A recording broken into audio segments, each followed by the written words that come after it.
News 7G में संतराम शर्मा। आज हम आपकी मुलाकात हमारे पवन कुमार जी से करवाएंगे, जो रोहतक में गुड्स के सुपरवाइज़र हैं और यूनियन के अंदर पदाधिकारी हैं, नॉर्दर्न रेलवे मेंस यूनियन के। इनसे एक सवाल पूछना चाहेंगे। हाँ जी पवन जी। नमस्कार संतराम जी, बहुत अच्छा लगा कि न्यूज़ G7 से आपने हमें बुलाया है। और मैं पवन कुमार, मालगोदाम सुपरवाइज़र उत्तर रेलवे से, मैं आपका बहुत बहुत धन्यवाद करता हूं। पूछिए आप रेलवे के बारे में जो भी पूछना चाहते हैं। जो ये NPS का मुद्दा चल रहा है, काफ़ी सालों से चल रहा है जी, लेकिन इसके बारे में कोई प्रोग्रेस नज़र नहीं आ रही, ये क्या कारण है? देखिए संतराम जी, मैं आपको बताना चाहूँगा कि NPS से तरह तरह की अलग अलग मीनिंग लोग निकाल रहे हैं। कोई न्यू पेंशन स्कीम कह रहा है, कोई कुछ कह रहा है, कोई कुछ कह रहा है इसको। लेकिन ये नेशनल पेंशन स्कीम है। एक तरह से नेशनल पेंशन स्कीम के तहत जो रेलवे के पदाधिकारी हैं और जो सत्ताधारी हैं, उन्होंने ये एक रूल निकाला था कि 1/1/2004 के बाद में जो एम्प्लॉय रेलवे ज्वाइन करेगा उसको नेशनल पेंशन स्कीम के तहत रखा जाएगा। 1/1/2004 से पहले के जो कर्मचारी हैं वो ओल्ड पेंशन के तहत रहेंगे। ओल्ड पेंशन में हमें जो है, जिस पे हम रिटायर होते हैं उससे 50% हमारी पेंशन बांध दी जाती है। उसके बाद हमें DA भी मिलता है और जो अदर अलाउंसेज हैं वो हमारे वैसे बढ़ते रहते हैं जैसे हम सर्विस में होते हैं। फ़र्क इतना होता है कि हमारी जिस तनख्वाह पे हम रिटायर होते हैं वो आधी हो जाती है। वो तो हमारी सिक्योरिटी है, हमारे बच्चों की सिक्योरिटी है, समाज से सिक्योरिटी है। कल को कोई बात हो जाती है तो हमारी पूरी सिक्योरिटी है ओल्ड पेंशन के तहत। नेशनल पेंशन स्कीम में इन्होंने रखा कि आपके एक मुश्त किस्त कटेगी और उसके बाद उतने ही पैसे हम भी जमा करेंगे। ये एक लालच था सरकार का एम्प्लॉय को कि 10 रुपये आपके काटेंगे तो 10 रुपये हम भी आपकी उसमें जमा करेंगे, तो वो 20 रुपये हम शेयर मार्केट में डाल देंगे और जब आप रिटायर होगे तो वो तो 400-500 गुना हो रहा होगा। तो हमें भी लालच आ गया। हमने भी ये देखा कि हाँ, जब हमें ओल्ड पेंशन वाले को तो सिर्फ ओल्ड पेंशन वाले के ही पैसे मिलेंगे, यहाँ तो उतने ही पैसे सरकार भी दे रही है, तो हम उस झांसे में आ गए।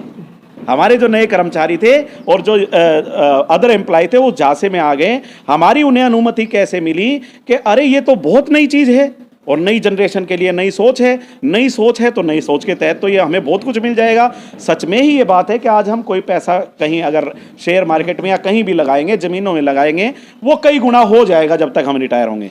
लेकिन जनाब 2020 के बाद जो हमारे कर्मचारी रिटायर हो रहे हैं नई पेंशन स्कीम वाले, वो कौन हैं? जो बेचारे बड़ी उम्र में लगे हैं या जिन्हें जो हमारे एक्स सर्विसमैन हैं उनकी जल्दी सी उम्र में रिटायरमेंट हो रही है। वो 7-8 साल की सर्विस के बाद अब रिटायरमेंट हो रहे हैं, तब पता लग रहा है कि नेशनल पेंशन स्कीम का असली रूप क्या है। वो बेचारे 5-5 हज़ार पे रिटायर हो रहे हैं। एक सवाल और है आपसे। आप लोगों को तो पुरानी पेंशन मिल रही है जी जी, लेकिन आप इसमें इतना भाग ले रहे हैं जी जी, इसका कारण बताएं। इसलिए ले रहे हैं जनाब कि उन नए बच्चों को उस नई पेंशन स्कीम के इफेक्ट नहीं पता, जो साइड इफेक्ट हैं।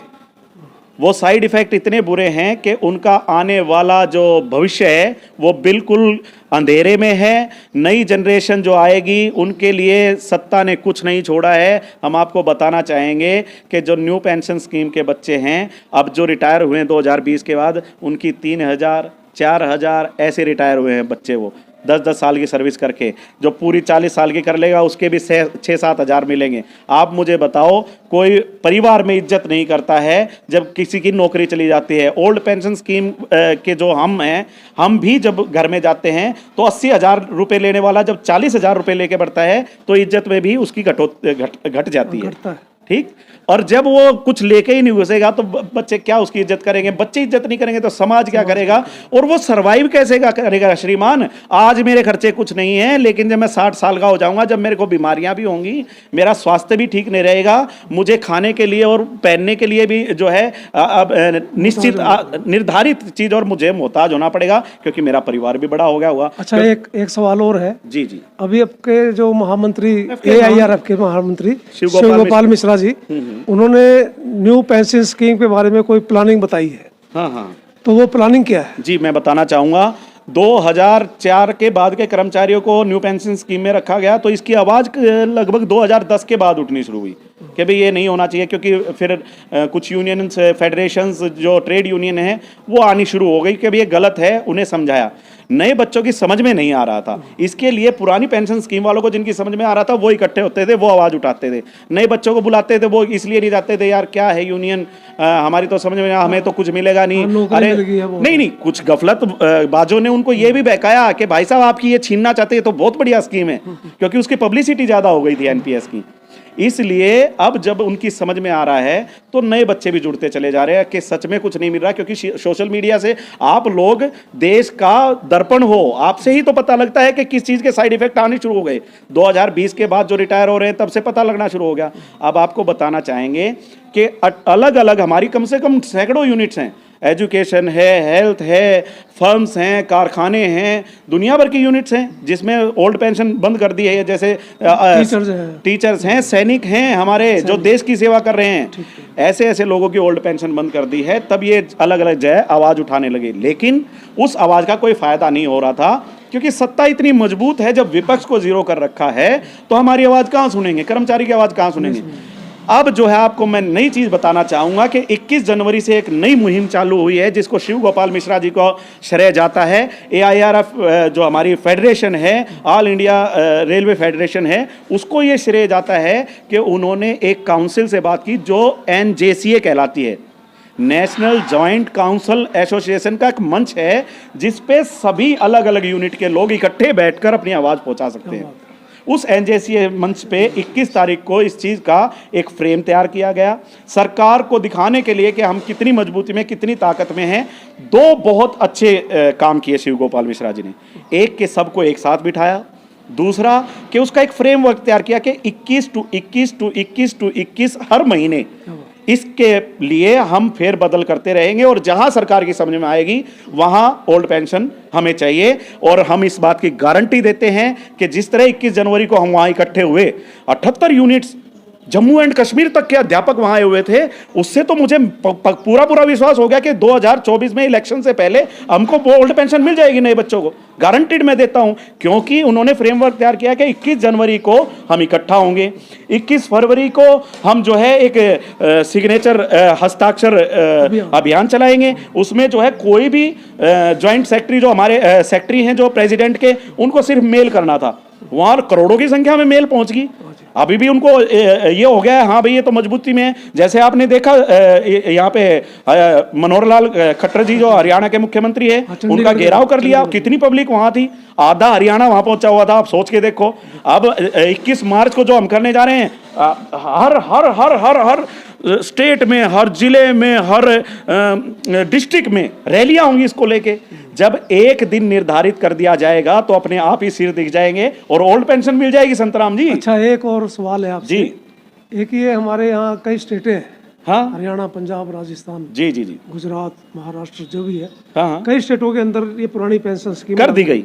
हाँ हाँ, वो देखो, मैं उसको कहता हूँ ये आपकी बुद्धि का स्तर है। जिनकी समझ में आ गया, मैं कुर्सी पर बैठा हूं, मैं सत्ता में हूं, अगर मेरी समझ में आ रहा है हाँ भाई ये खाना अच्छा है तो मैं खाना खा लूंगा। जिनको ये समझ में आ गया कि ओल्ड पेंशन अच्छी है, क्योंकि केंद्र ने एक जुआ जो है राज्य सरकार पे फेंक दिया, भाई हमें नहीं पता है, आप अपने खर्चे से कुछ निकाल के दे सकते हो अपने कर्मचारियों को तो दो। अब जिस राज्य सरकार ने अपने उत्तरदायित्व को समझा, उन्होंने ओल्ड पेंशन लागू कर दी है। जिनकी समझ में नहीं आ रहा है वो कुछ दिन बाद कर देंगे, और जिस हिसाब से हम जिस ताकत से लगे हुए हैं 2024 में ये ओल्ड पेंशन लेके रहेंगे जनाब। नहीं, एक और भी तो है ना जी, जिस तरह आपने ये देखा होगा, बुढ़ापा पेंशन है और गरीबों को राशन है, फ्री है, जो ये इतने काम कर रही है, तो ये काम भी कर सकते हैं। सर कर सकती है, मैं आपको बताना चाहूँ, कर सकते हैं, मैं कह रहा हूँ बिल्कुल कर सकते हैं, क्योंकि ये जो इस समय सत्ता में बैठे हैं उनका एक सीधा सा फार्मूला है जनाब, वो व्यापारी लोग हैं, उनका सीधा फार्मूला है, रोटी जब देंगे जब आप भूख से चिल्ला लोगे, जब चिल्लाने के बाद आप हमसे रोटी मांगोगे तो रोटी फेंक देंगे ताकि आप दूसरी चीज की तरफ ना देखें।